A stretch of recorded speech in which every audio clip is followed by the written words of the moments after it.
All right. Ooh, wow, that's confusing. We live in a culture engineered to make us believe that our current life is just a waiting room for a better one. We are systematically trained to view existence through the mirage of the upgrade, always looking over the fence, convinced that the grass is automatically greener on the other side of a transaction. We are told to chase the $80,000 spaceship from the showroom because it promises to isolate us from the reality we already have. It features double-paned glass to block out the road, acoustic insulation to mute the world, and a screen that turns the landscape into a sterile TV show. A luxury car demands that you serve it. You panic over door dings, you stress over muddy boots, and you protect its pristine resale value like a hostage negotiator, all because you're terrified of ruining the illusion. We think that if we can just buy our way across that fence, we will finally be satisfied. But you can't buy your way out of restlessness. You can't form an emotional bond with something that refuses to let the world touch it. So, when it came time to pack up my entire existence and move 3,000 miles away to start a completely new chapter of my life, I chose to reject the upgrade. I chose to trust an artifact. Because this boxy steel container didn't just carry me across the country, it's been in the backdrop my entire life growing up. It's the car where my siblings and I white-knuckled the steering wheel through our driver's license tests. It's where our dog took naps and took into the world through his nose. It absorbed years of my family's history, and it didn't buffer me from a single mile of this journey. Yeah, I knew you were gonna do that. It took the grit of the highway, the pollen of the plains, and the sand of the American West straight on the chin. A brand new car is just a blank financial transaction. It has no context. But a machine that travels the distance with you accumulates a soul. People look at a 20-year-old car and wonder why you'd choose the friction over the luxury. But looking at this machine, I didn't want a spaceship. I wanted this box. How green was my body to be told of such words, to be held in such spots, to behold such growth, called to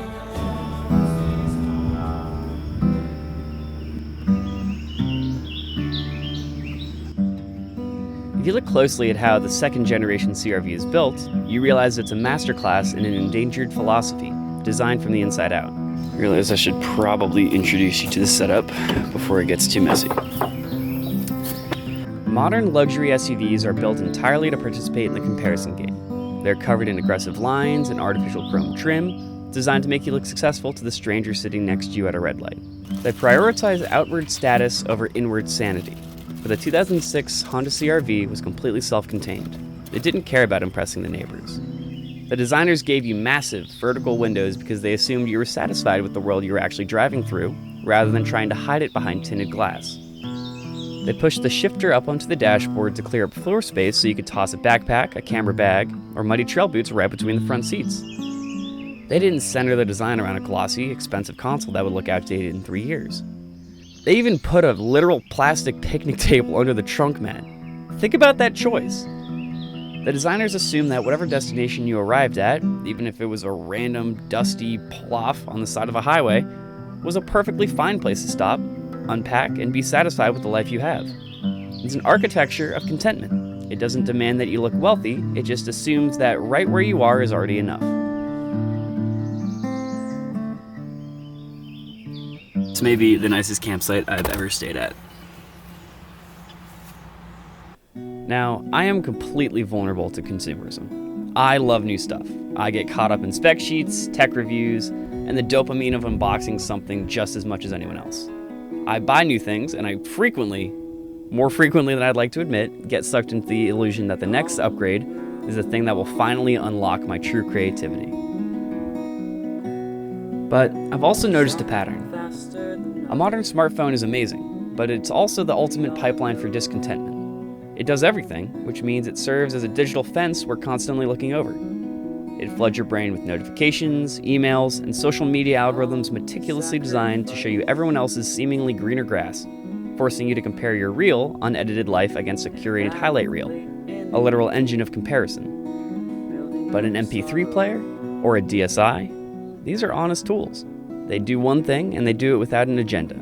They don't have algorithms trying to make you feel insecure, so you'll buy something else. They don't let the internet tell you that what you have right now isn't enough. When you choose to keep these dedicated devices in your life, you're drawing a boundary.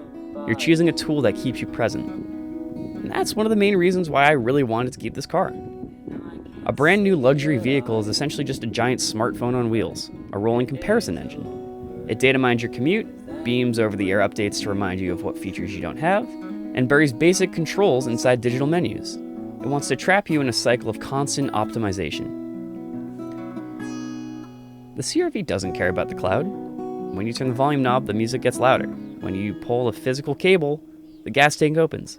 Like the MP3 player, it cuts off the noise of the outside world. It doesn't demand your attention or feed your restlessness. It just does one job, flawlessly, and then gets out of the way so you can love the life you're actually living. Because it's 20 years old, this car wears its history out in the open. I change the fluids on time, I listen to clicks and belt squeaks and valve taps because I respect the engineering. But precisely because I take pride in maintaining its heart, I am completely liberated about worrying about its skin. It's easy to look at a scratch or a faded plastic bumper and fall into the trap thinking, man, this would be so much better if this was flawless. If I just had a new car, I wouldn't have to deal with this. But all that's just an illusion. Not be in love with this campsite. Can you see this one? Yeah, you can. When you constantly chase a flawless exterior, you become a servant to the object. You park at the back of the parking lot, you obsess over fingerprints, and you live in a state of low-level anxiety, convinced that happiness is just one dent removal away. There's an immense freedom in a car that isn't precious. The car ceases to be a fragile status symbol you have to constantly baby to keep up appearances, and instead becomes a piece of armor that protects you while you move through the world. I don't need a pristine upgrade to be happy with what I drive. This car is mine because it's weathered by our shared miles, and there's a deep pride in loving something that isn't perfect. Moving from a small, deeply familiar college town like State College to a hyperdense, fast-paced city like San Francisco is the ultimate real-world example of chasing a greener horizon. You're leaving a place where you know the exact texture of every street corner, tempted by the promise that a new city and a fresh start will instantly fix everything. It would have been so much easier to get a new car and catch a 5-hour flight. But a flight makes the distance invisible. It tricks your brain into thinking that transitions are instant, feeding the illusion that you can just teleport to a new destination and your life will automatically be upgraded. A cross-country drive forces you to physically earn the transition. It strips away the fantasy of the instant fix. Think about it tangibly. A lot of items from my past, my clothes, my gear, the physical fragments of the person I was in Pennsylvania, were riding right behind my head in the cargo bay.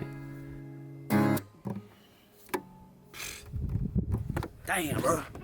For weeks, this car was the only constant space I had in the universe. The entire world outside the windows changed completely day by day. From the lush hills of home, to the flat horizons of the Midwest, to the high passes of the Rockies. But inside the cabin, nothing shifted. The steering wheel under my hands in Illinois was the same exact one under my palms when I finally hit California. This car didn't let me run away from myself. It forced the old world and the new world to collide, physically holding my old life intact until I was finally ready to unload it into my new one. There was a strange weight to unscrewing this license plate 6 floors down in my parking garage.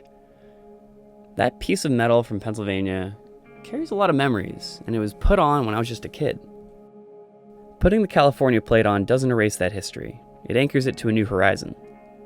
But as the screws, if we can call them screws, went right back into the same bumper, I realized the most important part.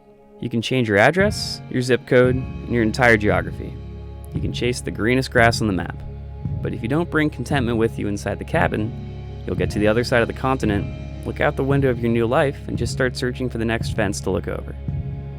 The road didn't make my life better by giving me a shinier destination.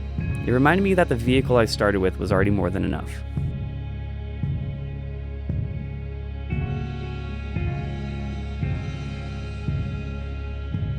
So I'll say it one more time. We live in a world that tells us that a cottage isn't enough. We need the giant luxury mansion, even if it has zero sense of hominess inside of its walls. We are told we need the newest phone, the slickest car, and a frictionless existence to finally be satisfied. But happiness isn't found in a sterile showroom, and the grass isn't greener on the other side of an upgrade. A Porsche and my Honda can park at the exact same overlook. The horizon doesn't care about my monthly payment. The view is entirely price agnostic. This car is not perfect. It's loud, it's boxy, it's old. I have to get new lower control arms, but it's mine. And as long as I have this key in my pocket, I know that no matter how far I travel into the unknown, home is never more than a driveway away. Because its soul wasn't factory installed. We earned it, mile by mile.